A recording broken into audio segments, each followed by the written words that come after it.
அலி இப்னு அபி தாலிப் ரலியல்லாஹு அன்ஹு அவர்களிடத்தில் ஒரு மனிதர் வந்து கேட்டார், யா அலி, என்னால் இரவு வணக்கத்தில் ஈடுபட முடியவில்லை, என்ன காரணம்? அலி அவர்கள் சொன்னார்கள், அந்த ரஜுலுன் கது கையதத்க துனூபுக், நீ பாவங்களால் பிணைக்கப்பட்ட மனிதனாய் இருக்கிறாய் என்றார்கள். உன்னை கியாமுல் லைலுடைய தொழுகையிலிருந்து தடுப்பது உன் பாவம், உன் உறக்கம் அல்ல. உன்னை உறங்க வைப்பது அந்த பாவம்.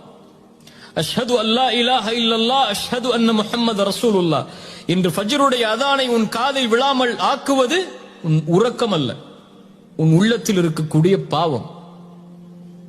அல்லாஹ்வுடைய திக்ரில் நிம்மதியை அடைய விடாமல் தடுப்பது